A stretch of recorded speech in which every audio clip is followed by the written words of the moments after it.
Particular कोई reason में वहाँ के लोगों को गॉल ब्लैडर स्टोन होने के चांसेस बहुत ज़्यादा होते हैं? जो इंडो गैंगेटिक बेल्ट है, specially Uttarakhand, UP, Bihar, Orissa, West Bengal, इन सब जोन में, इवन नॉर्थ ईस्ट वाले रीजन में भी ना, यहाँ पे देखा गया है कि गॉल स्टोन बनने के चांसेस ज़्यादा है। नॉन वेजिटेरियन लोग हैं या वेजिटेरियन लोग हैं, उनमें भी कुछ डिफरेंशिएशन ऐसा होता है क्या?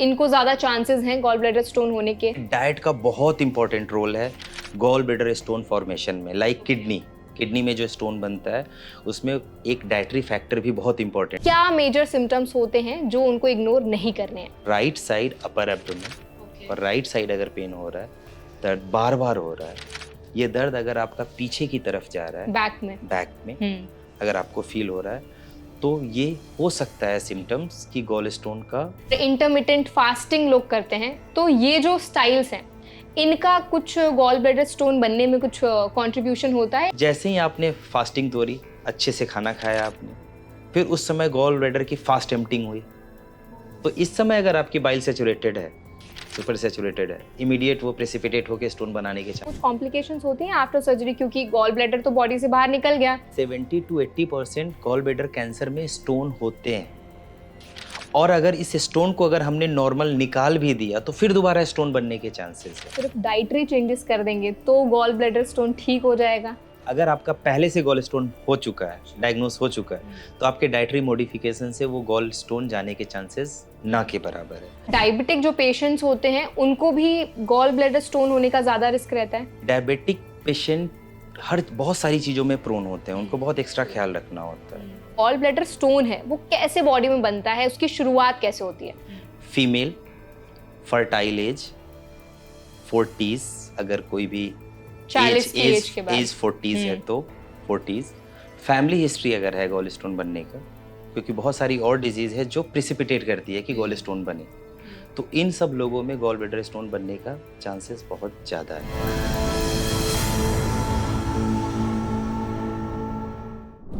कभी अचानक से पेट में दर्द महसूस हुआ है?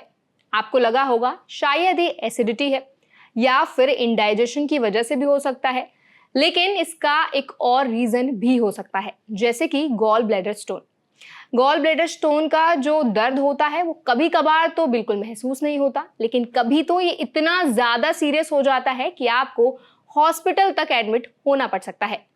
तो क्या इसको इग्नोर करना सही है? इसके लिए क्या क्या प्रिकॉशंस लेने बहुत ज़रूरी हैं? और क्या इसका जो ट्रीटमेंट है सिर्फ सर्जरी से किया जा सकता है? आज इन्हीं सारे सवालों के जवाब ढूंढेंगे हम इस सेशन में। Hi, my name is Varsha Dubey, you are watching NPT live. आज हमारे साथ मौजूद हैं general and laparoscopic surgeon doctor Rishikesh Thakur. Hello sir, how are you? Hi, I am good. Sir, आपका बहुत बहुत स्वागत है एनपीटी लाइव में। Thank you. सर, जैसे कि मैंने बताया कि आज के हमारे सेशन में हम गॉल ब्लैडर स्टोन के बारे में समझेंगे कि गॉल ब्लैडर स्टोन कैसे बनता है बॉडी में, कैसे शुरुआत होती है, क्या क्या कॉजेज़ हैं, सिम्टम्स क्या हैं, और भी बहुत सारी जानकारी हम आज आपसे लेंगे। सबसे पहला सवाल मेरा आपसे ये है कि जो गॉल ब्लैडर होता है उसका बॉडी में क्या रोल होता है, मतलब फंक्शन क्या है उसका, कैसे काम करता है? देखिए, ये बहुत कॉमन, बार बार पूछे जाने वाला क्वेश्चन है, और बहुत सारे लोगों से भी सुनने को मिलता है। बहुत ज़्यादा गूगल, इंटरनेट पे हम सर्च करते हैं इस चीज़ों को। गॉल ब्लैडर नॉर्मल ऑर्गन की तरह हमारे बॉडी में एक ये भी अंग है जिसका काम होता है कि लीवर से जो बाइल बना वो अपने रास्ते में वहाँ जाके गॉल ब्लैडर के अंदर स्टोर्ड होता है। और जब जब हम कभी फैटी मील लिए ज़्यादा, और नॉर्मल डाइजेशन में उसका काम होता है बाइल का, जब भी रिक्वायरमेंट होती है, फूड हम लेते हैं, तो ये गॉल ब्लैडर से बहुत सारे हार्मोन्स होते हैं, वो उसको कॉन्ट्रैक्ट करवा के और फिर बाइल को नीचे की तरफ डाइजेस्टिव सिस्टम में लेके आता है। तो proper main function gall bladder का है स्टोरेज का, मतलब बाइल को स्टोर करके रखता है गॉल ब्लैडर। ओके। और सर, जैसे कि मैंने बताया कि गॉल ब्लैडर जो होता है ना, बहुत से ऐसे एनिमल्स हैं जिनमें होता ही नहीं है, तो क्या बिना गॉल ब्लैडर के भी सरवाइव करना पॉसिबल है? देखिए, गॉल नेचर ने बनाया है ऐसा। कुछ कुछ एनिमल्स है, जैसे हॉर्स हुआ जी, एलिफेंट या रैट हो गया, रैट। हाँ, आप देखोगे इनका बिल्टअप बहुत बड़ा स्ट्रांग होता है, वो हर टाइम कुछ ना कुछ खा रहे होते हैं। अगर आप नॉर्मल देखोगे उसमें, तो इन एनिमल्स में ये जो बाइल लीवर से डायरेक्ट सेक्रीट होके और वो सीधे डाइजेस्टिव सिस्टम में उनका डेओडेनम जो नॉर्मल स्मॉल इंटेस्टाइन है उसमें सिक्रीट होता है वो, और फिर वो डाइजेशन में उसका हेल्प कर रहा होता है। ह्यूमन बीइंग में, जो हम लोगों में और बाकी और एनिमल्स में अगर आप देखोगे तो एक जैसे ही खाने का एक पॉज होता है, हमने कुछ खाया फिर पॉज दिया, लीवर कंटिन्यूअस बाइल सिक्रीट करती है और ये बाइल गॉल ब्लैडर में स्टोर होती है। जब रिक्वायरमेंट होती है बाइल उस टाइम पे डाइजेस्टिव सिस्टम में आता है और डाइजेशन में हेल्प करता है। ओके, और बाइल की रिक्वायरमेंट कब होती है बॉडी में?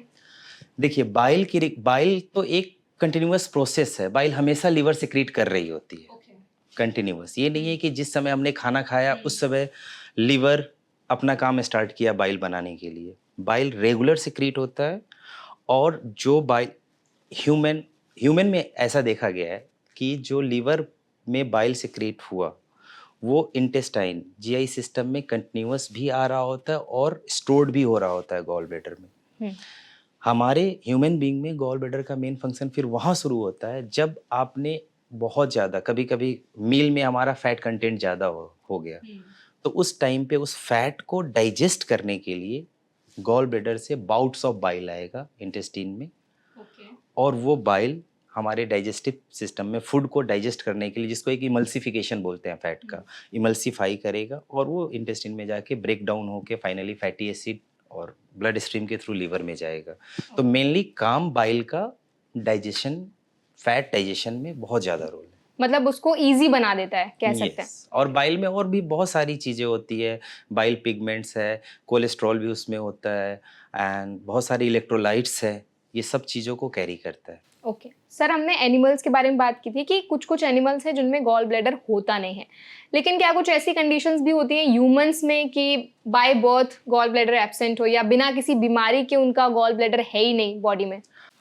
हाँ, गॉल ब्लैडर बचपन से एब्सेंट हो सकता है, जैसे किडनी भी बर्थ से एब्सेंट हो सकता है, और गॉल ब्लैडर जब बचपन से अगर बाय बर्थ अगर नहीं हो तो उसको गॉल ब्लैडर एजेनेसिस बोलते हैं। एजेनेसिस? हाँ, ये बर्थ एनोमेली है। तो ऐसे केसेस में गॉल ब्लैडर नहीं है तो जो बाइल लीवर से, मैंने पहले ही बताया आपको कि कंटिन्यूअस सिक्रीट हो रहा है और ये डाइजेस्टिव सिस्टम में हमारा आ रहा है, बट इसमें स्टोरेज वाली फंक्शन नहीं होती है। लेकिन स्पेशली गॉल ब्लैडर जिसमें नहीं है, कई बार अगर नॉर्मल क्लिनिकल इवैल्यूएशन में आपको पता चला तो इस टाइम पे आपको और वर्कअप करना जरूरी है पूरे बॉडी में और भी ऑर्गन, क्योंकि ये जनरली कोई एक ऑर्गन अगर नहीं है आपके बॉडी में तो हो सकता है कि कोई दूसरा पार्ट भी डिफेक्टिव हो। तो गॉल ब्लैडर एजेनेसिस के साथ और भी ऑर्गन एब्सेंट हो सकते हैं या और भी परेशानी हो सकती है। ओके, मतलब ऐसा पॉसिबल है कि बाय बर्थ गॉल ब्लैडर ना हो? यस सर, बहुत हमने रेयर है, बहुत रेयर केसेस होंगे ऑब्वियसली। तो सर, जैसे हमने बात की गॉल ब्लैडर की, तो गॉल ब्लैडर स्टोन के केसेस आजकल बहुत ज़्यादा बढ़ गए हैं। मतलब आप देखोगे तो आपके पास भी बहुत सारे ऐसे पेशेंट्स आते होंगे जो इसी प्रॉब्लम को लेकर आपके पास आते हैं। तो जो गॉल ब्लैडर स्टोन है उसके केसेस इतने ज़्यादा क्यों बढ़ रहे हैं? मेन जो कॉज वो क्या है? देखिए, गॉल ब्लैडर स्टोन बनने का जो रीजन होता है, पहले हम समझे ये गॉल ब्लैडर स्टोन क्या है। जो कॉमन गॉल ब्लैडर स्टोन है ना, वो देखोगे आप तो जो नॉर्मल पॉपुलेशन में कोलेस्टेरॉल एंड दूसरा आपका बिलिरुबिन, ये पिगमेंट्स वाले स्टोन बहुत कॉमन है। तो अगर आपके बॉडी में कोलेस्ट्रॉल की मात्रा अगर बहुत ज़्यादा है तो बाइल सुपर सेचुरेटेड होती है। कैसे होता है? तो देखिए, बाइल का जो कंपोजिशन, उसकी जो संरचना या रचना बोलते हैं हम उसको, तो उसमें 95% वाटर है, बाकी कंटेंट बाइल सॉल्ट है, बिलिरुबिन है, कोलेस्ट्रॉल है, इलेक्ट्रोलाइट्स हैं। तो इन सब की मात्रा फिक्स होती है। अगर इसमें से कोई भी एक मात्रा ज़्यादा बढ़ी तो उस बाइल को हम सुपर सेचुरेटेड बोल सकते हैं। जब सुपर सेचुरेशन होगा तो फिर वो स्टोन बनाने का कारण कर सकता है। जैसे अगर लिपिड का डिसऑर्डर में कोलेस्ट्रॉल बहुत हाई है, ट्राइग्लिसराइड हाई है, आपका एनर्जी इनटेक हाई है, या कोई ब्लड टूटने वाली बीमारियां होती है, जैसे कि आपका हीमोग्लोबिन बार बार डैमेज हो रहा है, जैसे देखा गया है हेरिडेटरी स्पीरोसाइटोसिस एक डिजीज है, हीमोलिटिक एनीमिया अगर हम बोले तो। ये क्या होता है सर? हीमोलिटिक एनीमिया वो होता है कि कुछ बीमारियां हैं जिसमें ना आपका ब्लड वेसल टूटता है और आप एनीमिक रहते हो हमेशा, आप ब्लड की कमी रहती है बॉडी में, ब्लड की कमी रहती है। तो उसका जब हम उसके तह तक जाते हैं कि कौन सी बीमारी की वजह से ब्लड टूट रहा है। तो इसकी एक प्रोसेस होती है, हीमोग्लोबिन टूटता है तो उसमें बिलिरुबिन का प्रोडक्शन भी ज़्यादा होता है। तो ऐसे केसेस में भी गॉल स्टोन बनने के चांसेस ज़्यादा होते हैं और ये जनरली यंगर पॉपुलेशन को और अफेक्ट करता है। सर आजकल ना गॉल ब्लैडर के जो स्टोन के केसेस हैं वो बहुत ज़्यादा देखने को मिलते हैं। आई एम श्योर आपके पास भी पेशेंट्स आते होंगे इस प्रॉब्लम से लेके। तो मैं आपसे ये जानना चाहूंगी कि जो गॉल ब्लैडर स्टोन है वो कैसे बॉडी में बनता है, उसकी शुरुआत कैसे होती है? देखिए, गॉल ब्लैडर स्टोन बहुत कॉमन है और बहुत कॉमनली परफॉर्म सर्जरी भी है कोलिसिस्टेक्टमी, इसके लिए जो हम सर्जरी करते हैं। कुछ एरिया है वहाँ पे ये कॉमन है, इसके बारे में हम बाद में चर्चा करेंगे। पहले मैं आपको ये बताना चाहता हूँ कि किन लोगों में गॉल ब्लैडर स्टोन बनने के चांसेस ज़्यादा होते हैं। तो कुछ एफ फैक्टर है, वो याद रखिए। फीमेल, फर्टाइल एज, 40s, अगर कोई भी 40 की एज के बाद एज 40s है तो 40s, फैमिली हिस्ट्री अगर है गॉल स्टोन बनने का, क्योंकि बहुत सारी और डिजीज है जो प्रिसिपिटेट करती है कि गॉल स्टोन बने, तो इन सब लोगों में गॉल ब्लैडर स्टोन बनने का चांसेस बहुत ज़्यादा है। दूसरा, अगर आपके ब्लड डिसऑर्डर्स कुछ है जैसे हीमोलिटिक एनीमिया, जिसमें हीमोग्लोबिन कम होता है, एनीमिक हो जाते हैं पेशेंट, ब्लड टूटने वाला जो कैंसर होता है, इन सब चीज़ों में भी गॉल स्टोन बनने के चांसेस ज़्यादा होते हैं। ओके। तो मतलब जो सर आपने बताया ना कि कुछ एफ हैं उनका ध्यान देना है, इन लोगों में जो चांसेस होते हैं वो बहुत ज़्यादा होते हैं। हाँ, इनको ज़्यादा प्रिकॉशन लेने की ज़रूरत है। अगर कोई पेट में दर्द हो रहा है, अपर एब्डोमेन में पेन हुआ, फ्रीक्वेंट हो रहा है, बार-बार उनको लग रहा है शायद ये एसिडिटी है, कहीं बाहर का खाना खा लिया, तो इन लोगों को थोड़ा ध्यान देने की ज़रूरत है कि आप प्रॉपर क्लिनिशियन के पास में जाके इवैल्यूएट कराएँ। क्योंकि गॉल स्टोन सिर्फ़ गॉल स्टोन नहीं है, इससे रिलेटेड जो कॉम्प्लिकेशन है वो बहुत सीवियर होता है। ओके। सर ऐसा भी कुछ होता है क्या कि पर्टिकुलर कोई रीजन में वहाँ के लोगों को गॉल ब्लैडर स्टोन होने के चांसेस बहुत ज़्यादा होते हैं? Very good question. कुछ एंडेमिक ज़ोन हैं। ये देखा गया है रिसर्च में, जब हमारे पास में बहुत लंबा फॉलोअप पेशेंट होता है तो उसमें बहुत सारी रिसर्च कर रहे होते हैं हम लोग। तो जो इंडो गैंगेटिक बेल्ट है, specially Uttarakhand, UP, Bihar, Orissa, West Bengal, इन सब जोन में, इवन नॉर्थ ईस्ट वाले रीजन में भी ना, यहाँ पे देखा गया है कि गॉल स्टोन बनने के चांसेस ज़्यादा है। सर ऐसा क्यों होता है? देखिए, ये root cause still under research evaluation में चल रहा है। और एक और इंटरेस्टिंग फैक्ट है इसमें कि जो इन रीजन में गॉल स्टोन होता है, गॉल ब्लैडर स्टोन, इन लोगों में गॉल ब्लैडर कैंसर के रिस्क भी बहुत ज़्यादा है। Gall bladder cancer 70 to 80%, even more data अगर मैं उसमें जाऊँ रिसर्च वाले डाटा में, तो जो गॉल ब्लैडर कैंसर है उसमें 80 to 90% केसेस में गॉल स्टोन मिलता है और ये इन रीजन के लोगों में थोड़ा सा इंसिडेंस ज़्यादा है। ओके, मतलब ये लोग ज़्यादा प्रोन होते हैं। अगर गॉल ब्लैडर स्टोन हुआ, अगर वो बहुत लंबी हिस्ट्री हो गई, तो इन सब लोगों में गॉल ब्लैडर कैंसर होने के भी रिस्क है। ओके। ये तो सर हमने बात की रीजन्स की।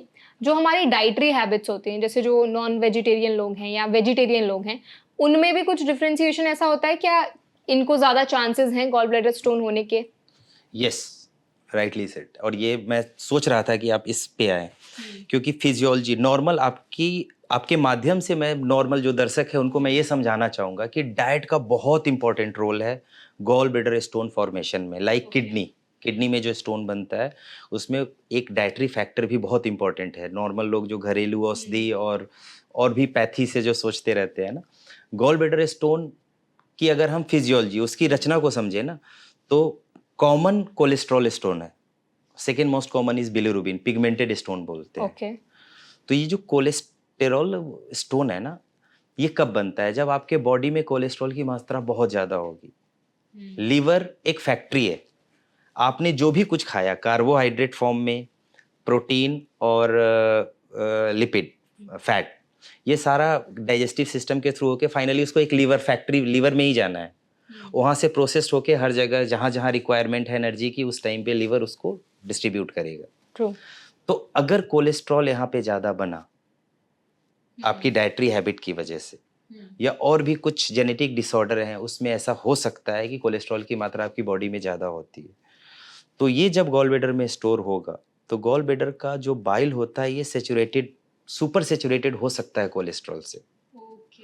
और ये कोलेस्ट्रॉल आपका स्टोन फॉर्मेशन में बहुत मदद कर जल्दी सकता मदद है। कर सकता है। सर अभी आपने कोलेस्ट्रॉल के बारे में बताया कि अगर आपका कोलेस्ट्रॉल हाई रहता है तो भी आपको रिस्क हो सकता है गॉल ब्लैडर स्टोन होने का। इवन आप बहुत दुबले पतले हो, अच्छा। हमेशा ये नहीं बोलते हैं कि जो फैटी और ओबीज हैं उसी को गॉल स्टोन हो सकता है। दुबले पतले लोगों में भी अगर लिपिड का डिसऑर्डर है, ये सर क्या होता है? लिपिड होता है कि हमारे बॉडी में लिपिड मेटाबॉलिज्म, वो लीवर में, लीवर बताया आपको कि एक फैक्ट्री है, उसके अंदर सारी मेटाबॉलिज्म चल रही है, कार्बोहाइड्रेट, लिपिड, प्रोटीन, सारी मेटाबॉलिज्म वहीं पे चल रही है। अगर एक्सेस डाइटरी इनटेक अगर आपका है किसी भी चीज का, किसी भी फॉर्म में, कैलोरी में भी, तो इन सब चीज का प्रोडक्शन, जो डिमांड है उससे ज्यादा प्रोडक्शन हुआ और वो यूटिलाइज नहीं हुआ तो कहाँ होगा? स्टोर्ड होगा। और जब ये स्टोर्ड होगा तो एक रीजन बनेगा आपका, स्पेशली कोलेस्ट्रॉल। अगर हम कोलेस्ट्रॉल की बात करें, सिर्फ हम गॉल स्टोन पे होते हैं, मैं नहीं जा रहा सारी फिजियोलॉजी पे, सिर्फ गॉल ब्लैडर स्टोन पे जा रहे हैं और कोलेस्ट्रॉल से उसको कोरिलेट करते हैं। आपने एक्सेसिव डाइटरी फैट लिया, लीवर में और भी मैकेनिज्म से फैटी एसिड का फॉर्मेशन हो रहा होता है। जब ये बाइल में कोलेस्ट्रॉल ज़्यादा आएगा तो उस टाइम पे ये बाइल सुपर सेचुरेटेड हो जाएगी, और जब जैसे ही गॉल ब्लैडर कॉन्ट्रैक्ट करेगा, super saturated bile stone formation का कारण बन जाएगी। ओके। सर डायबिटिक जो पेशेंट्स होते हैं उनको भी गॉल ब्लैडर स्टोन होने का ज़्यादा रिस्क रहता है? देखिए, डायबिटिक पेशेंट हर बहुत सारी चीज़ों में प्रोन होते हैं, उनको बहुत एक्स्ट्रा ख्याल रखना होता है। उनके अंदर भी लिपिड मेटाबॉलिज्म इम्पेयर्ड होती है, तो वो जब भी अगर उनका डाइट अगर सही से मेंटेन ना रहे तो उनकी बाइल की कंपोजिशन भी चेंज हो सकती है इस लिपिड की वजह से, तो उनके अंदर भी ये स्टोन बनने के चांसेस ज़्यादा है। और इवन डायबिटिक पेशेंट में गॉल स्टोन अगर है तो कई बार वो साइलेंट भी होता है, इनकी इम्यूनिटी बहुत कमज़ोर होती है, तो गॉल ब्लैडर के कॉम्प्लिकेशन भी इनमें ज़्यादा देखा गया। ओके। और सर अगर हम बात करें, कुछ ऐसे हार्मोनल पिल्स होते हैं या फिर जो टेस्टोस्टेरोन बूस्टर्स होते हैं, उनकी वजह से भी क्या गॉल ब्लैडर स्टोन बन सकता है? जो हार्मोन पिल्स होते हैं उसमें दो कंपोनेंट मेनली अगर आप देखोगे, एस्ट्रोजन एंड प्रोजेस्टेरॉन होता है। तो कई बार बर्थ कंट्रोल पिल्स जब हम लेते हैं जिसमें एस्ट्रोजन की मात्रा अगर ज़्यादा है तो वो बाइल के कंपोजिशन को चेंज करती है और उसमें कोलेस्ट्रॉल की मात्रा वो बढ़ा सकता है, तो उसमें रिस्क होता है गॉल स्टोन बनने का। दूसरा प्रोजेस्टेरॉन, ये प्रेगनेंसी के टाइम पे आप देखोगे, प्रोजेस्टेरॉन चाहिए हमें प्रेगनेंसी को सस्टेन करने के लिए, तो प्रेगनेंसी के टाइम पे ये प्रोजेस्टेरॉन भी बाइल को कहीं ना कहीं उसकी कंपोजिशन को हैम्पर करता है। तो मतलब प्रेगनेंसी में ज़्यादा चांसेस होते हैं गॉल ब्लैडर स्टोन होने के? प्रेगनेंसी में हाँ, yes, because of hormonal influence bile की कंपोजिशन चेंज होती है तो हो सकता है। और टेस्टोस्टेरोन बूस्टर जो आप बोला आपने ना, ये सारे स्टीरॉयड हार्मोन है। हमारे बॉडी में दो टाइप के हार्मोन है, एक प्रोटीन हार्मोन और एक लिपिड से रिलेटेड जो है, स्टीरॉयड इज लिपिड। तो ये लिपिड वाले है ना, लिपिड मेटाबॉलिज्म के थ्रू फाइनली ये कोलेस्ट्रॉल को कहीं ना कहीं अपने मतलब कोलेस्ट्रॉल के कंपोजिशन को बाइल में बढ़ाता है। बाइल के कंपोजिशन से समझ लो छेड़छाड़ किया इसने, कंपोजिशन उसका बढ़ा, सुपर सेचुरेटेड बाइल हुई और स्टोन फॉर्मेशन हो सकता है। सर ऐसा भी कुछ होता है क्या कि पर्टिकुलर जिनका ब्लड ग्रुप है वो लोग ज्यादा प्रोन हो गॉल ब्लैडर स्टोन होने के लिए? देखिए, बहुत सारी बीमारी हैं जिसमें ब्लड ग्रुप में अगर ए ग्रुप ब्लड ग्रुप हमारे पास में A B, B blood group, A B positive, O group blood group है। इन सारे ग्रुप में कुछ कुछ डिजीज़ें हैं जो कॉमन हो सकती है, लेकिन जो हमारी रिसर्च है, जो हमारे डाटा है, उसमें ये कोई कोरिलेशन नहीं है कि इस ब्लड ग्रुप को ये गॉल स्टोन होने के चांसेस ज़्यादा है। स्पेशली ब्लड ग्रुप का गॉल ब्लैडर स्टोन में कोई रिलेशन ओके, मतलब ब्लड का कोई ऐसा डायरेक्ट कनेक्शन नहीं है नहीं, stone gall bladder stone formation में कोई डायरेक्ट कोरिलेशन। ओके। सर हम लाइफस्टाइल की बात करते हैं तो मेजरली अगर आप देखें तो लोगों को गॉल ब्लैडर स्टोन की प्रॉब्लम लाइफस्टाइल की वजह से भी हो रही है, क्योंकि आजकल का हमारा खान पान ऐसा हो गया है और हमारा स्ट्रेस, अगर हम बात करें तो स्ट्रेस भी आजकल लोगों को बहुत ज़्यादा है। तो क्या लाइफस्टाइल की वजह से किस तरह से ट्रिगर ज़्यादा होता है गॉल ब्लैडर स्टोन? देखिए, गॉल ब्लैडर स्टोन फॉर्मेशन एक प्रोसेस है, वो सडन फॉर्म नहीं हो सकता है। इसके लिए कहीं ना कहीं आपकी मेटाबॉलिज्म डिस्टर्ब होगी, तो हमारे बॉडी में यही 3 मेटाबॉलिज्म फिर अफेक्ट होगी। डाइजेशन की प्रॉब्लम जनरली अगर आप देखोगे, स्ट्रेस अगर किसी को है, कोई साइकेट्रिक डिसऑर्डर का पेशेंट है, या कभी किसी का स्लीप साइकिल डिस्टर्ब है, इन सब लोगों में डाइजेशन की प्रॉब्लम बहुत ज़्यादा होती है।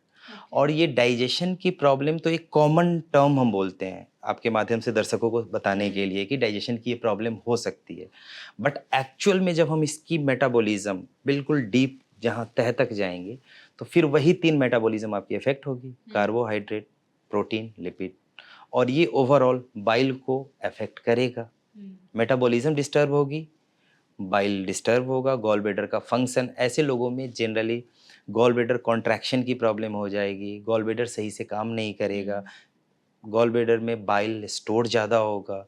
तो ये सारा फैक्टर्स मिलके स्टोन फॉर्मेशन करा सकता है। ओके सर, आपने ना स्लीप के बारे में बात की कि अगर आपकी स्लीप प्रॉपर नहीं है तो भी आपको चांसेस हैं कि आपको गॉल ब्लैडर स्टोन हो जाए। जो लोग नाइट शिफ्ट में काम करते हैं वो भी ज़्यादा प्रोन होते हैं?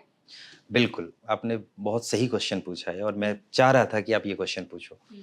जो लोग लेट नाइट शिफ्ट काम करते हैं, ऐसे लोगों में ना एक, कभी आपने सुना होगा या बहुत सारे दर्शक जानते भी होंगे इस बात को कि हमारे बॉडी में एक तीसरी आंख है, पीनियल ग्लैंड बोलते हैं उसको। ये लाइट से अफेक्ट होती है, डीप सीटेड ब्रेन के अंदर होती है। अब चारों तरफ आप अंधेरा कर दो तो वो जो पीनियल ग्लैंड है वो सेंस कर रहा है कि अभी रात है। और लेट नाइट जब हमारा सोने का टाइम है, उस टाइम पे आपकी पूरी लाइट जली हुई है, उसको सेंस हो रहा है कि लाइट जली हुई है, मतलब अभी टाइम सोने का नहीं है। आपकी स्लीप साइकिल पूरी डिस्टर्ब रहती है, इसको सर्केडियन रिदम भी बोलते हैं ना। ओके। ठीक है, तो ये रिदम डिस्टर्ब होती है। जब ये रिदम डिस्टर्ब होगी तो आपकी सारी मेटाबॉलिज्म डिस्टर्ब होगी। ऐसे लोगों में डाइजेशन की प्रॉब्लम होगी। रात को काम करने वाले लोगों का फ्लूइड इंटेक भी कम हो जाता है। ऐसे लोगों को कॉन्स्टिपेशन भी बहुत ज़्यादा होता है।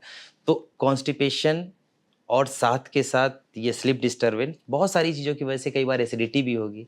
उनको पहले से अगर गॉल स्टोन है तो उनको बार बार लगेगा कि मुझे एसिडिटी हो रही है। वो फिर नॉर्मल दवाई या ओवर द काउंटर कुछ जाके दवाई खाते रहेंगे और उनको ये पता नहीं चल पाएगा कि गॉल ब्लैडर स्टोन पहले से है। कई बार वो एग्रेवेट भी हो सकती है। ओके सर, अभी आपने ना लिक्विड मेंशन किया कि इन लोगों का जो नाइट शिफ्ट में काम करते हैं उनका लिक्विड इंटेक भी बहुत कम हो जाता है। तो क्या डिहाइड्रेशन की वजह से भी गॉल ब्लैडर ट्रिगर हो सकता है स्टोन? डिहाइड्रेशन की वजह से बिल्कुल हो सकता है। मैंने आपको बताया पहले ही, थोड़ी देर पहले बताया था कि बाइल का कंपोजिशन 90 to 95% वाटर है। तो अगर आपने वाटर कंटेंट कम कर दिया तो बाइल के जो और कंपोनेंट है वो तो फिर सैचुरेटेड हो गई ना, तो फिर वो स्टोन फॉर्मेशन कर सकता है। Although direct correlation kidney stone में ज़्यादा है डिहाइड्रेशन की वजह से, गॉल ब्लैडर में कम है, फिर भी बाइल का कंपोजिशन है 90% वाटर, तो बिल्कुल हो सकता है। ओके सर, अभी तक तो हमने जो बात की है, हमने समझा कि गॉल ब्लैडर स्टोन बनता कैसे है, क्या क्या इसके मेजर कॉजेज होते हैं। अब हम थोड़ा सिम्टम्स के बारे में बात करते हैं, क्योंकि लोगों को पहचाने वो कैसे कि उनकी बॉडी में गॉल ब्लैडर स्टोन जैसी कोई चीज़ फॉर्म हो रही है। तो क्या मेजर सिम्टम्स होते हैं जो उनको इग्नोर नहीं करने हैं? देखिए, सबसे पहला, ऐसे भी कोई भी सिम्टम आपके बॉडी में है जिसको आप कई बार एसिडिटी का नाम देते हो, एसिडिटी हो रही है, हर्ट बर्न हो रहा है, खाने के बाद थोड़ा सा दर्द हुआ इंडाइजेशन फील ऊपर, हो रहा है। इंडाइजेशन फील हो रहा है, तो जब भी आपको अपर एब्डोमेन ऊपर की तरफ दर्द हो, स्पेशली अगर पूरे एब्डोमेन को 6 पार्ट में 9 पार्ट्स में डिवाइड करें, 9 पार्ट्स में, तो अपर एब्डोमेन, इवन अगर आप सिंपली नॉर्मल लोगों को जो मेडिको नहीं है, क्लिनिशियन नहीं है, नॉर्मल अगर हम एब्डोमेन को 4 पार्ट में बांटे ऐसे ही 2-2, तो राइट साइड अपर एब्डोमेन और राइट साइड अगर पेन हो रहा है, दर्द बार बार हो रहा है, ये दर्द अगर आपका पीछे की तरफ जा रहा है, बैक में अगर आपको फील हो रहा है, तो ये हो सकता है सिम्टम्स कि गॉल स्टोन का पेन, जो दर्द हुआ ना, ये सिम्टम्स गॉल स्टोन का दे सकता है आपको। दूसरा, कुछ भी अगर आप खाना खाते हो और उसमें अगर फैट का कंटेंट थोड़ा सा ज़्यादा है, तो अगर उस टाइम पे ये दर्द प्रेसिपिटेट हो रहा है तो भी एक कारण हो सकता है। बट ये दोनों में कॉमन है। Normal gastritis, peptic ulcer disease, अगर पेट के अंदर कुछ अल्सर है उसमें भी हो सकता है, गॉल स्टोन में भी हो सकता है। तो ये टाइम होता है कि आप एक बार क्लिनिशियन के पास में जाएं, इवैल्यूएट कराएं कि आपको कहीं गॉल स्टोन की समस्या तो नहीं है। अगर गॉल स्टोन नहीं है फिर उसका दूसरा उपचार होता है। ओके सर, अभी जो आपने सिम्टम्स बताए हैं कि आपको बैक में पेन हो सकता है, आपको एब्डोमेन में पेन महसूस हो सकता है, क्या ऐसे कुछ केसेस भी होते हैं जहाँ कोई सिम्टम्स दिखाई ना दे लेकिन फिर भी बॉडी में गॉल स्टोन बन रहा हो? वेरी गुड, बहुत अच्छा क्वेश्चन है। अगर मैं आपको बताना चाहूँ, बहुत सारे गॉल ब्लैडर स्टोन जो इनिशियल फेज में बनते हैं वो साइलेंट होते हैं, उसको कई बार साइलेंट स्टोन भी बोलते हैं। बट साइलेंट स्टोन अगर आपको सिम्टम्स नहीं दे रहा है, इसका मतलब ये बिल्कुल भी नहीं है कि वो खतरनाक नहीं हो सकता है। साइलेंट गॉल स्टोन वो अभी शांत बैठा हुआ है, एक वो पॉकेट के अंदर है और बाइल वहां से बार बार सिक्रीट हो रही है नीचे की तरफ। वो स्टोन कभी भी नीचे से आके, आप समझो लीवर से दो डक्ट आई, गॉल ब्लैडर एक स्टोरेज ऑर्गन है, बाइल सिक्रीट होके वहां पे आया, उसकी डक्ट निकल के और एक सीबीडी बनाई।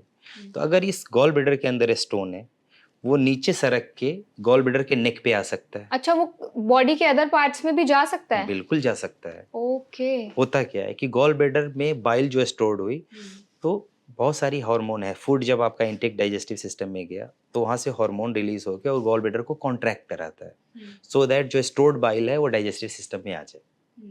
उसी दौरान जो स्टोन है वो आके उसके नेक पे अटक सकती है, और बाइल स्टोर्ड होता है लेकिन साथ में इस ऑर्गन में बहुत म्यूकस, बहुत सारी चीजें सेक्रीट हो रही होती है, वो बाहर नहीं आ पाएगा जब आपने उसका पैसेज बंद कर दिया। तो साइलेंट स्टोन जब सिम्टम्स देगा तो कई बार वो बहुत सीवियर सिम्टम्स हो सकता है, नेक पे अटक सकता है, नीचे सीबीडी में अटक सकती है, जो प्रॉपर एक ampulla sphincter of Oddi, ampulla waiter वहां पे अटका तो सीवियर प्रॉब्लम पेनक्रेटाइटिस भी हो सकती है, जिसके बारे में बाद में हम आपको बताएंगे कि क्या क्या कॉम्प्लिकेशन हो सकता है। तो ये साइलेंट स्टोन पहली बार, कई बार पहला प्रेजेंटेशन ही इनका सीवियर हो सकता है।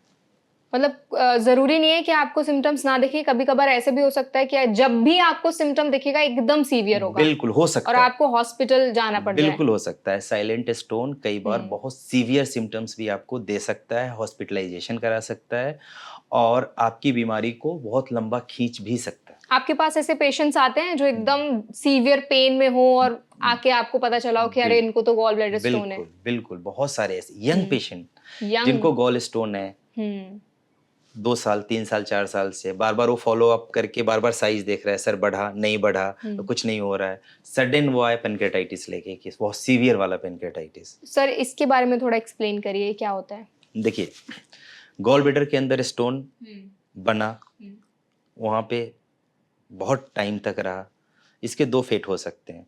आप कभी देखोगे अल्ट्रासाउंड की फाइंडिंग, नॉर्मल जो भी गॉल ब्लैडर स्टोन के हमारे पेशेंट होंगे उनको बताना चाहूँगा मैं कि अल्ट्रासाउंड में ना 2-3 चीज़ें बहुत कॉमन होती है गॉल ब्लैडर स्टोन के पेशेंट में। गॉल ब्लैडर स्टोन के अंदर मल्टीपल कैल्कुलाई होंगे, छोटे छोटे से, या फिर एक लार्ज सिंगल बड़ा सा स्टोन हो सकता है। ये दो फाइंडिंग आप कॉमन देखते होंगे। अब गॉल ब्लैडर एक पियर से पैसे ऑर्गन है और एक नेक है जो सीवीडी में ड्रेन कर रही है बाइल को, जो स्टोर्ड बाइल है। अगर आपका मल्टीपल छोटे छोटे कैल्कुलाई है, वो जैसे ही गॉल ब्लैडर कॉन्ट्रैक्ट किया वो नीचे आसानी से आ जाएगा छोटा कैल्कुलाई। वो कैल्कुलाई आके और जो सीबीडी जो कॉमन इनका पाथवे है जो डाइजेस्टिव सिस्टम में एंटर करता है, पाइपलाइन समझो आप, उसको ब्लॉक कर दिया। ब्लॉक किया, इधर से पेनक्रियाज जो पेनक्रियाटिक जूस हमें भेजने वाला है डाइजेस्टिव सिस्टम में, वो भी ब्लॉक हो गई। अब ये जूस जो है ना, बाहर तो बहुत अच्छा काम करता है लेकिन अपने ही ऑर्गन को बहुत ज़्यादा डैमेज करता है, और आपने उसके पैसेज को बंद कर दिया, उसे स्टोन नीचे सरक के आई, पेनक्रियाटिक जूस आना इधर से बंद हो गया, ब्लॉक कर दिया उसके ओपनिंग को।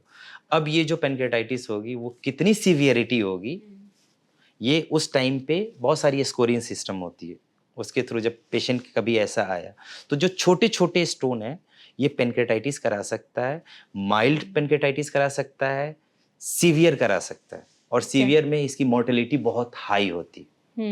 तो सर जैसे हम अगर स्टोन्स की बात करें तो एक तो गॉल ब्लैडर स्टोन भी होता है और किडनी में भी स्टोन्स होते हैं, क्या ऐसा भी होता है कि दोनों एक साथ में पेशेंट में हो जाए कि किडनी में भी स्टोन हो गया और गॉल ब्लैडर में भी स्टोन हो गया? ये बहुत सारे ऐसे पेशेंट मेरे पास में आते हैं। अच्छा। जिसमें कई बार ये इंसिडेंटल फाइंडिंग आती है कि गॉल ब्लैडर स्टोन भी है, किडनी स्टोन है, एक साथ, और बहुत सारी क्वेरी होती है। कई बार वो क्लिनिशियन डॉक्टर से अच्छे तरीके से सेटिस्फाई नहीं हो तो इनको बहुत सारे लोग बताने वाले भी होते हैं, चाय पे चर्चा जैसे होती रहती है। बिल्कुल। ठीक है ना। तो ऐसे केसेस में जो प्रॉपर, मतलब मैं रिसर्च की बात करूं तो पेशेंट डाटा से रिसर्च एंड फॉलो अप में, तो डायरेक्ट कोरिलेशन नहीं है कि गॉल ब्लैडर स्टोन जिसका बना है उसका किडनी स्टोन भी बन सकता है, क्योंकि दोनों के स्टोन फॉर्मेशन का कॉज बिल्कुल डिफरेंट है। पहले आपको बताया मैंने, cholesterol, bilirubin, these are the two most common thing जो गॉल ब्लैडर स्टोन में बनता है। यहाँ किडनी में मैक्सिमम स्टोन जो बनता है कैल्शियम ऑक्सलेट स्टोन्स होते हैं, और भी स्टोन्स है बट कैल्शियम। तो दोनों की कंपोजिशन अलग है, फिजियोलॉजी लगभग अलग है, कॉजेज भी अलग है। हाँ, तो इंसिडेंटल फाइंडिंग में हो सकता है, बट जिसको गॉल ब्लैडर स्टोन है उसको किडनी स्टोन बनने के चांसेस है, ऐसा नहीं। ओके, मतलब गॉल ब्लैडर स्टोन की वजह से किडनी स्टोन बनेगा ऐसा कोई बिल्कुल कनेक्शन भी नहीं है। ओके सर, जब हम गॉल ब्लैडर स्टोन की बात करते हैं, अगर किसी को ऐसे सिम्टम्स दिख रहे हैं, उनको फील हुआ कि उनको पेन हो रहा है, या फिर जो आपने सिम्टम्स मेंशन किए वो कुछ सिम्टम्स उनको दिखाई दे रहे हैं, कैसे डायग्नोस किया जाता है, क्या पहले स्टेप्स होने चाहिए पेशेंट के? आपके माध्यम से मैं बताना चाहूंगा आपके दर्शकों को, जब भी पेट के अंदर कोई भी प्रॉब्लम हो रही है और बार बार हो रही है दर्द, और कई बार आपको रिलेट कर लेते हो खाने पीने से, लेकिन अगर ये बार बार आपको बॉदर कर रहा है, परेशान कर रहा है, तो प्लीज आप सेल्फ मेडिकेशन ना करें, ओवर द काउंटर ड्रग्स ना ले। आप किसी भी आसपास के अच्छे कोई भी डॉक्टर होंगे उसके पास जाए, प्रॉपर इवेल्युएट कराए। और आजकल क्लिनिकल एग्जामिनेशन का एक थोड़ा सा एक्सटेंशन है कि अल्ट्रासाउंड करा लो आप। Ultrasound is the best way, जिस समय गॉल स्टोन को बहुत इजीली पिकअप कर लिया जाता है। तो गॉल ब्लैडर स्टोन को बहुत जल्दी आइडेंटिफाई अगर करना है, बार बार सिम्टम्स हो रहा है, तो आप अल्ट्रासाउंड, एक बेसिक अल्ट्रासाउंड कराएंगे, उसमें गॉल स्टोन पता चल जाता है। ओके, सो यही अल्ट्रासाउंड से आपको पता चल जाएगा कि आपको गॉल स्टोन है या नहीं है।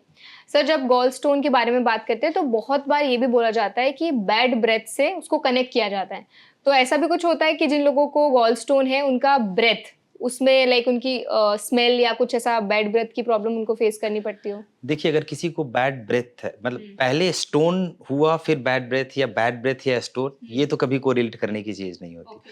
कॉमन कॉज बैड ब्रेथ का पुअर ओरल हाइजीन ही है। अच्छा, मतलब गॉल स्टोन बहुत से कोई पुअर है। कनेक्शन नहीं है। हो सकता है अगर गॉल स्टोन की वजह से, अगर डाइजेशन की प्रॉब्लम आपको बार बार हो रही है, बाइल सही से नहीं पहुंच पा रहा है, ठीक है, जो स्टोर्ड बाइल है, और आपने फैटी मील ले रखा है, डाइजेशन की प्रॉब्लम हुई, तो वो डाइजेशन प्रॉपर ना होने की वजह से जो लिपिड स्टोर ज़्यादा रह रहा है आपके जीआई ट्रैक्ट में, तो फर्मेंट होके बैक्टीरियल ओवरग्रोथ होके कई बार हेलिटोसिस करा सकता है। बट हेलिटोसिस का major cause gall bladder stone नहीं हो सकता है। मतलब कभी कभी कुछ सिचुएशंस में पॉसिबल तो है। पॉसिबल है, बिकॉज ऑफ इंडाइजेशन की प्रॉब्लम्स। क्योंकि सारी चीजें हमारे गट से कनेक्टेड है, और Yes. कहीं ना कहीं गट हमारी बॉडी में हर एक जगह पर इफेक्ट दिखाई देता है अपना।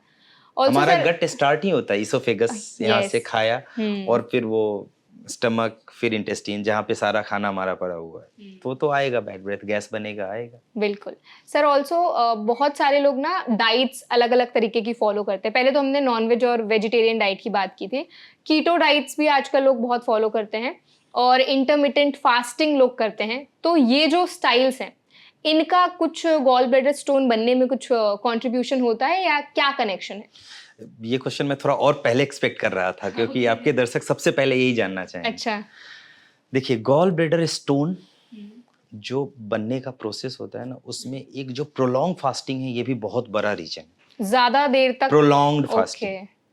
इसमें होता क्या है कि गॉल ब्लैडर में बाइल स्टोर्ड है आपका, आपने बहुत देर तक फास्टिंग कर रखी है, आपका फूड आया नहीं, गॉल ब्लैडर को स्टिमुलस मिला नहीं बाइल जीआई ट्रैक्ट में लाने के लिए, आपके इंटेस्टाइन में लाने के लिए, तो गॉल ब्लैडर की स्टेसिस हो गई, बाइल की स्टेसिस हो गई गॉल ब्लैडर के अंदर, ठीक है।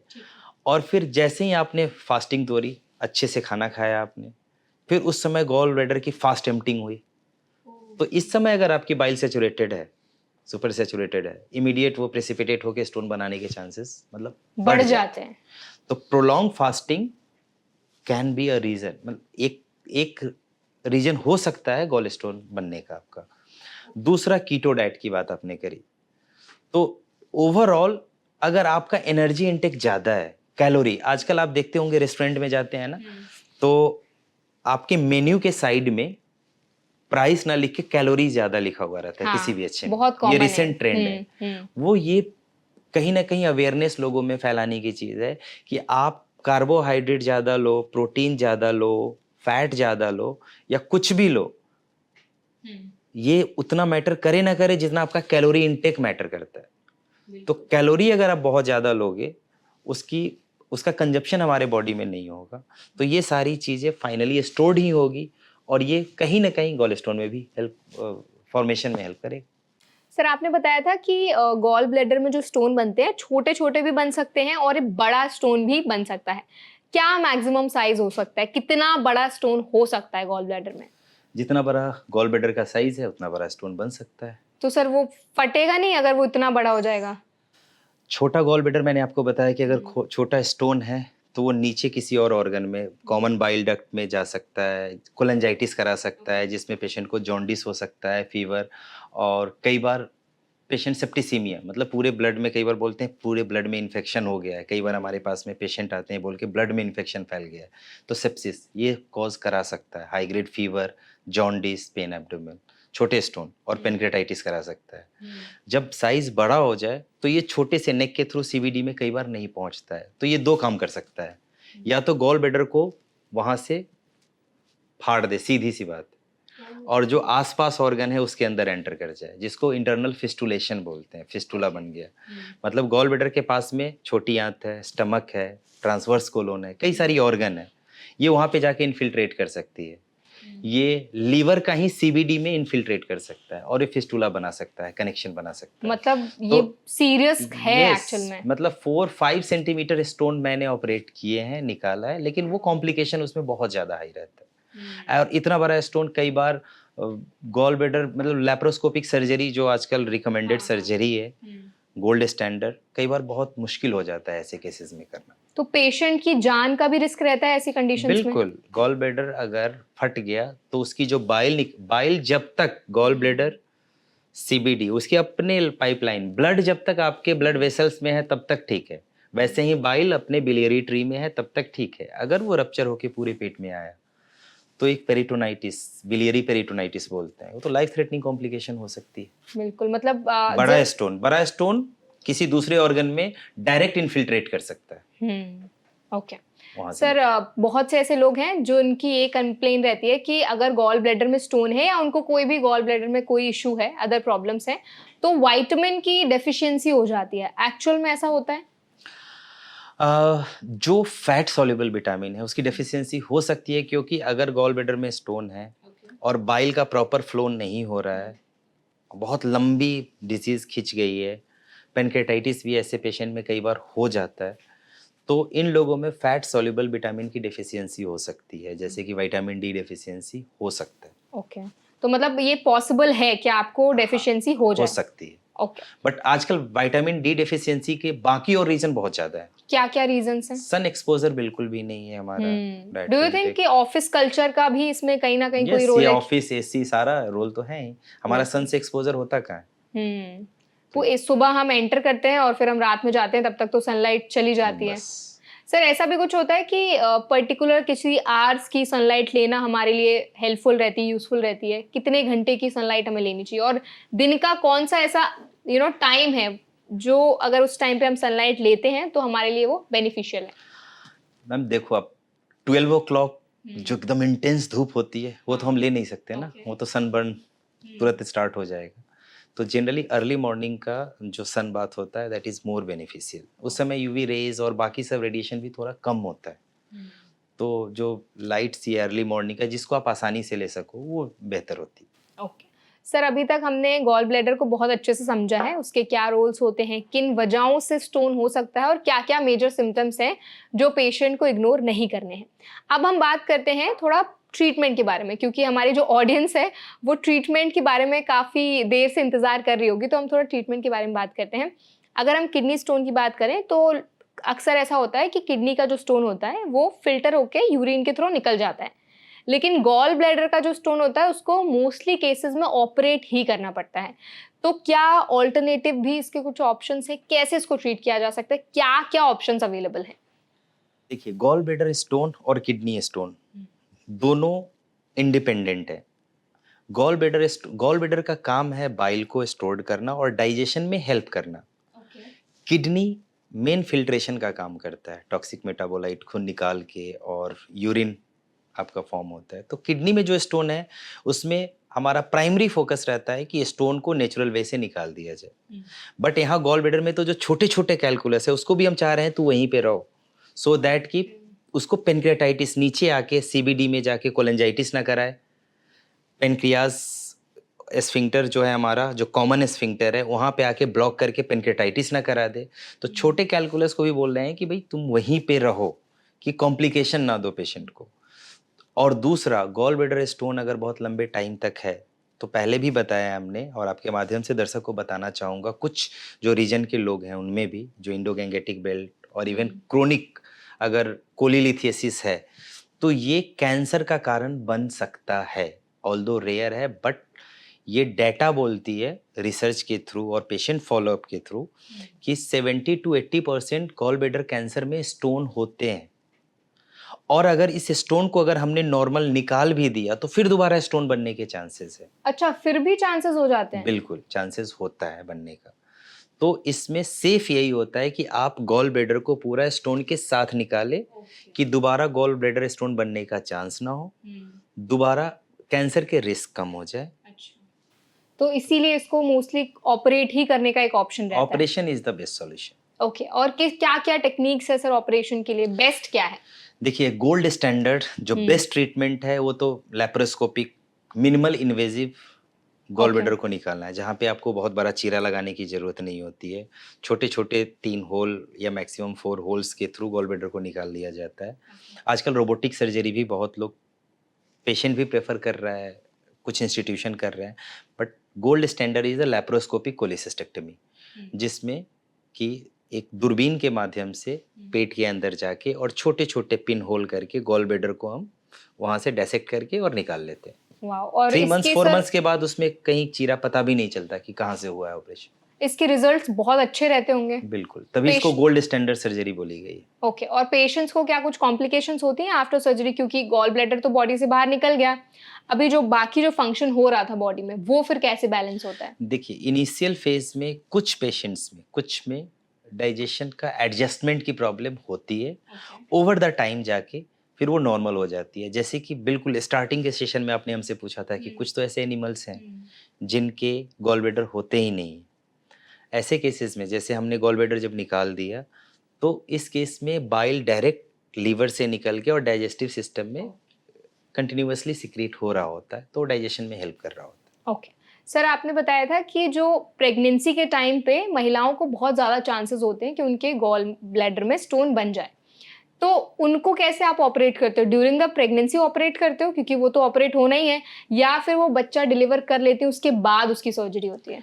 देखिए, प्रेगनेंसी में अपने यहाँ बहुत सारा हार्मोनल चेंजेस आता है बॉडी में, और स्टार्टिंग में गॉल ब्लैडर स्टोन कैसे बनता है इस प्रोसेस में हमने बताया था। आपने जब पूछा था कि birth control pills, hormone replacement therapy, testosterone, ये सारा, तो प्रेगनेंसी के टाइम पे भी एस्ट्रोजन प्रोजेस्टेरोन का बैलेंस चेंज होता है। और प्रेगनेंसी को सस्टेन करने के लिए प्रोजेस्टेरोन चाहिए, और ये प्रोजेस्टेरोन एक रीजन हो सकता है गॉल स्टोन बनाने में। तो अगर प्रेगनेंसी के टाइम पे गॉल स्टोन हो रहा है और अगर वो सिम्टम्स नहीं दे रहा है, तो बेटर है आप उसको अवॉइड कर सकते हैं। लेकिन अगर बहुत ज़्यादा सिम्टोमेटिक है, बार बार परेशान कर रहा है, तो जनरली बोलते हैं सेकेंड ट्राइमेस्टर और अर्ली थर्ड ट्राइमेस्टर, उसमें हम उसको ऑपरेट कर सकते हैं, बट रिस्क उसमें थोड़ा सा ज़्यादा होता है। बच्चे को भी रिस्क होता है? सर्जरी से रिस्क नहीं है, बट उसमें जो हम ड्रग्स कई बार यूज़ करते हैं तो वो, बट आजकल बहुत सारा कंट्रोल्ड एनेस्थीसिया है, कंट्रोल्ड मेडिकेशन है, और मल्टी डिसिप्लिनरी टीम हमारी काम कर रही होती है। हर एक surgeon, anaesthetist, ICU, medicine people, सारे एक रूफ के अंदर काम कर रहे होते हैं, तो रिजल्ट्स अच्छे हैं। अगर सिम्टम्स बहुत ज़्यादा है तो ऐसे केसेस में ऑपरेट करना चाहिए, क्योंकि कॉम्प्लिकेशन मैनेज करने पे और भी ज़्यादा फीटल रिस्क बढ़ सकता है अगर पेनक्रियाटाइटिस हो गया पेशेंट को। बिल्कुल, आजकल तो मेडिकल एडवांसमेंट्स इतने ज़्यादा हो गए हैं कि बहुत सारी ऐसी बीमारियां हैं जो काफ़ी इजीली अब ट्रीट की जा सकती हैं। ऑल्सो सर, लोगों को ये भी लगता है कि क्या अगर वो सिर्फ डाइटरी चेंजेस कर देंगे तो गॉल ब्लैडर स्टोन ठीक हो जाएगा? किडनी स्टोन में तो बहुत हद तक है, बट गॉल स्टोन में अगर सिर्फ अगर आपका पहले से गॉल स्टोन हो चुका है, डायग्नोस हो चुका है, तो आपके डाइटरी मॉडिफिकेशन से वो गॉल स्टोन जाने के चांसेस ना के बराबर है, तो उसको आपको ट्रीट करना पड़ेगा। हाँ, आपके सिम्टम्स जो बार बार, जो बताया मैंने आपको पहले कि हार्ट बर्न होना, अपर एब्डोमेन में पेन होना, डाइजेशन की प्रॉब्लम कम होना, डाइटरी चेंजेस से आपको बेनिफिट मिलेगा, बट वो गॉल ब्लैडर स्टोन जो बन गया वो डिसॉल्व होगा, ये नहीं हो सकता। ओके, एंड आफ्टर सर्जरी ऐसी क्या क्या चीज़ें हैं जो पेशेंट्स को ध्यान देनी है, क्या क्या फूड आइटम्स हैं जो उनको अवॉइड करने हैं, और ऐसी कौन सी चीज़ें हैं जो उन्हें अपनी डाइट में ज़रूर शामिल करनी है? डाइटरी मॉडिफिकेशन तो जिसको गॉल स्टोन है या नहीं है सबको करनी चाहिए। डाइट, बैलेंस डाइट जिसको हम संतुलित आहार बोलते हैं ना, वो सबको लेना चाहिए। कैलोरी जितनी हमारी बॉडी की रिक्वायरमेंट है उतनी कैलोरी लेनी है, जिसमें संतुलित आहार में हम बोलते हैं ना कुछ पार्ट 50 to 60% कार्बोहाइड्रेट होना चाहिए, कॉम्प्लेक्स कार्बोहाइड्रेट, रिफाइन नहीं होना चाहिए, प्रोसेस्ड फूड नहीं होना चाहिए, कुछ पार्ट प्रोटीन और कुछ फैट का होना चाहिए मिक्स। जस्ट गॉल ब्लैडर निकलने के बाद अगर आप फैटी फूड, फ्राइड फूड, बाहर का जो फ्राइड आइटम होता है, या लिपिड कंटेंट, फैट कंटेंट जिसमें ज़्यादा है, अगर आप लोगे तो उसमें इंडाइजेशन की प्रॉब्लम होगी, क्योंकि बाइल, स्टोर्ड बाइल अभी अब आपके पास नहीं आ रहा है, डायरेक्ट लीवर से सिक्रीट होके आ रहा है। तो ऐसे केसेस में आपको सिम्टम्स ज़्यादा आ सकता है। ओवर द टाइम ये भी एडजस्ट हो जाता है। क्या डेयरी प्रोडक्ट्स या फिर नॉन-वेज ऐसे पेशेंट्स को अवॉइड करने चाहिए? डेयरी प्रोडक्ट और non veg, specially non veg की बात करें तो इसमें कोलेस्ट्रॉल कंटेंट बहुत ज़्यादा होता है, और कोलेस्ट्रॉल कंटेंट तो एक रीजन है गॉल स्टोन बनने का, तो ज़्यादा लेना तो सही नहीं है, बट आप बैलेंस में ले सकते हो। जिन पेशेंट्स को गॉल ब्लैडर स्टोन की प्रॉब्लम होती है आफ्टर सर्जरी, क्या वो लोग जिम वगैरह जा सकते हैं, या फिर उनकी जो एक्सरसाइज रूटीन है वो कैसे फॉलो कर सकते हैं? Very third, fourth and fifth day से वो नॉर्मल एक्सरसाइज कर सकते हैं, क्योंकि आजकल इतना एडवांस हो गई है ना इसकी सर्जरी। लेप्रोस्कोपी कोलिसिस्टेक्टमी के बाद very third day, fourth day आप ऑफिस ज्वाइन कर सकते हो, अगर कॉम्प्लिकेटेड सर्जरी नहीं रही है, नॉर्मल रही है तो। और जिम और ये एक्सरसाइज का कोई ऐसा रिलेशन नहीं, आप बिल्कुल कर सकते हो। ओके, ऑल्सो सर ना, जब स्टोन्स की बात होती है, स्पेशली किडनी स्टोन्स या फिर गॉल ब्लैडर स्टोन, तो लोग ना होम रेमेडीज बहुत इस्तेमाल करते हैं। कई बार बोला जाता है कि अगर आप अजवाइन का पानी पी लेते हैं तो आपका जो गॉल स्टोन है वो ठीक हो जाएगा। अगर आप लेमन वाटर पीते हैं तो उससे आपको काफ़ी आराम मिलेगा। सौंफ का पानी पी लो। तो ऐसे बहुत सारे होम रेमेडीज़ हैं। एक्चुअल में इफ़ेक्टिव होती हैं? कुछ इनका कॉन्ट्रिब्यूशन है? देखिए, पर से अगर हम गॉल ब्लैडर स्टोन की बात करें, किसी को बन गया है तो इन सब चीज़ों से फ़ायदा तो नहीं होना है। हाँ, ये मैंने बहुत लोगों के क्वेश्चन, नॉर्मल मेरे ओपीडी में भी बहुत सारे पेशेंट पूछने के लिए आते हैं, और नॉर्मल भी ऐसे घर में, हमारे घर में भी लोग क्वेश्चन पूछने के लिए बहुत बैठे हुए होते हैं अजवाइन वाटर। तो अजवाइन वाटर में ना कुछ फिनोलिक कंपाउंड होता है, ये अल्कलाइन होता है ना, तो ये लेने से कई बार आपको डाइजेशन में हेल्प करता है ये। लेकिन एट द सेम टाइम आपने पूछा कि लेमन वाटर, और आजकल ये चल रहा होता है ना एप्पल साइडर हाँ, विनेगर, एप्पल ये सब साइडर बहुत कॉमन है विनेगर ना बहुत हर कॉमन जगह। है। ये एम्प्टी स्टमक में लेने से क्या होता है, ये है एसिडिक। ओके। दोनों के पीएच को अगर आप कंपेयर करोगे तो अजवाइन वाटर का अगर फिनोलिक कंपाउंड उसके अंदर है तो उसका पीएच नियरली 5-6 के बीच होता है, और जो एसिटिक एसिड जो एप्पल लेमन में के अंदर जो है, इसकी 2 to 4 के आसपास होता होगा। तो ये इतनी एसिडिक चीज़ है, जब अगर आप अर्ली मॉर्निंग एम्प्टी स्टमक पेट के अंदर डाल रहे हो, स्टमक के अंदर, तो वो तो और ज़्यादा एसिडिटी कराएगी आपको, आपके म्यूकोजा के ऊपर बर्न करा सकता है। तो एम्प्टी स्टमक में स्पेशली एसिडिक फूड को अवॉइड करना चाहिए। ओके। और अजवाइन वाटर की बात अगर हम करते हैं तो समहाउ ये डाइजेशन में हेल्प करता है। बिल्कुल। एट लास्ट सर, कोई एडवाइस आप हमारे ऑडियंस के साथ शेयर करना चाहेंगे जिनको गॉल स्टोन है या फिर जिनको नहीं है, बट वो एक हेल्दी लाइफस्टाइल जीना चाहते हैं? क्या-क्या चीज़ें हैं जो उनको ध्यान देनी है? कैसी लाइफस्टाइल उनको जीनी चाहिए? देखिए, आपके माध्यम से मैं आपके दर्शकों को और हमारे जितने भी अवेयर लोग हैं, सबको बताना चाहेंगे कि बाकी सबको भी वो अवेयर करें। कोई भी प्रॉब्लम, सबसे पहला लाइफस्टाइल मॉडिफिकेशन। लाइफस्टाइल मॉडिफिकेशन से आपके गॉल स्टोन बनने के रिस्क कम होता है। पूरे सेशन में हमने डिस्कस ही किया है मेटाबॉलिज्म, और ये मेटाबॉलिज्म जब हैम्पर होगी, आपके बॉडी में कोलेस्ट्रॉल की मात्रा बढ़ेगी किसी भी रीजन से, आपके लाइफस्टाइल इम्बैलेंस होने की वजह से, या फिर कोई जेनेटिक कॉज है इसकी वजह से, तो इन सब चीज़ों में अगर गॉल स्टोन बनने के चांस ज़्यादा है, तो सबसे पहले आप लाइफस्टाइल मॉडिफिकेशन करें। कैसे करेंगे? हम अपने डाइट में कैलोरी जितना रिक्वायरमेंट है उतनी कैलोरी लेंगे। उस कैलोरी को हम कैसे डिस्ट्रीब्यूट करेंगे? तो संतुलित भोजन, बैलेंस डाइट, कुछ प्रोपोर्शन कॉम्प्लेक्स कार्बोहाइड्रेट, कुछ प्रोपोर्शन उसका जो है फैट, कुछ प्रोटीन, वो बैलेंस्ड होना चाहिए। और कैलोरी रिक्वायरमेंट आपकी बॉडी की जितना है, बीएमआई आपका है, उसके अकॉर्डिंगली आप सिर्फ उस फूड को लें, सो दैट कि आपके बॉडी में वो अननेसेसरली स्टोर्ड ना हो, और जब स्टोर्ड होगा आपकी मेटाबॉलिज्म डिस्टर्ब होगी, फिर तरह तरह के स्टोन, तरह तरह की बीमारियां होगी। तो जिनको नहीं है वो लाइफस्टाइल मॉडिफाई करे, unnecessarily fried food, saturated oil वगैरह बोलते हैं ना आजकल, वो सब उस सबको अवॉइड करना है। जिनको गॉल स्टोन हो गया है वो अपने सिम्टम्स को नज़रअंदाज ना करे, क्योंकि गॉल ब्लैडर स्टोन से जो कॉम्प्लिकेशन होना है, पेनक्रेटाइटिस, कोलेंजाइटिस, ये बहुत सीवियर हो सकता है। जो आपकी छोटी सी प्रॉब्लम है उसकी वजह से आपका हॉस्पिटलाइजेशन लंबा हो सकता है और अल्टीमेटली उसको रिमूव करना ही है। तो बेहतर है आप अपने चिकित्सक की परामर्श लें और उनसे जितना जल्दी हो अगर गॉल स्टोन की प्रॉब्लम है उसको ख़त्म करें। और ऐसे लोगों को बाद में भी अपना डाइट को बैलेंस और लाइफ मॉडिफाई करना बहुत जरूरी है। बिल्कुल, और सही टाइम पर डॉक्टर की एडवाइस लेना भी बहुत ज्यादा हाँ, जरूरी सेल्फ है। मेडिकेशन अवॉइड करें, क्योंकि हर एसिडिटी, आज बाहर का खाना खा लिया तो एक हमने वो गैस की गोली ले ली, हमने ये औषधि ले ली, ये जरूरी नहीं है। ये कोई मेजर प्रॉब्लम आपके अंदर हो सकती है, तो बेहतर है कि आप डॉक्टर से मिले, उनसे सलाह ले और उसके बाद आप मेडिसिन अगर जरूरत है तो खाएं, नहीं तो आप लाइफस्टाइल मॉडिफाई करें। Thank you so much sir for such an insightful session. I hope जो भी इन्फॉर्मेशन आज आपने हमारे दर्शकों के साथ शेयर की वो उनको काफी हेल्पफुल लगी होगी, और अपना वक्त हमें देने के लिए आपका बहुत बहुत धन्यवाद। Thank you. आई होप आज का सेशन आपको हेल्पफुल लगा होगा। अगर आज का सेशन आपको पसंद आया हो तो वीडियो को लाइक करें, ज्यादा से ज्यादा तक शेयर करें, और ऐसी और भी वीडियोस देखने के लिए हमारे चैनल को सब्सक्राइब करना ना भूलें।